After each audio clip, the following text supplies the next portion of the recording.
Hi friends, ఈరోజు మా పాప రుతిక పుట్టినరోజు. అలాగే ఈరోజు మా ఆయన పుట్టినరోజు కూడా. మా ఇంట్లో అన్నీ చాలా వరకు డబల్ డబల్ సెలబ్రేషన్స్ ఉంటాయి. లాస్ట్ ఇయర్ అందరి పుట్టినరోజులు కూడా చాలా గ్రాండ్గా చేసుకున్నాము. కానీ కొన్ని కారణాల వల్ల ఈసారి ఓన్లీ ఫ్యామిలీ మెంబర్స్తోనే చేసుకుంటున్నాము. ఎప్పుడూ అందరినీ ఇంటికి పిలిచి గ్రాండ్గా చేసుకునే వాళ్ళము.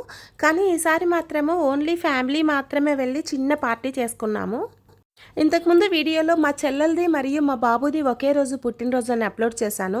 ఈరోజు మా చెల్లెల పాపది మా ఆయనది ఒకే రోజు పుట్టినరోజు. చాలా వరకు మా ఇంట్లో అన్ని డబల్ డబల్ సెలబ్రేషన్సే ఉంటాయి. మా ఇంట్లో మొత్తం 4 మహాలక్ష్మిలు ఉన్నారు. అందులో తను మొట్టమొదటిది. అందుకే తను కొంచెం మాకు స్పెషల్. తొందరలో మా ఇంటికి 5వ మహాలక్ష్మి కూడా రాబోతోంది. మాకు ఆడపిల్లలంటే చాలా చాలా చాలా ఇష్టం. అందులో తను ఫస్ట్ పుట్టింది తనే కాబట్టి ఇంకా ఇష్టం. మా పాప పేరు రుతిక, మా ఆయన పేరు నాగరాజు. వీరిద్దరి పుట్టినరోజు కూడా ఈరోజే.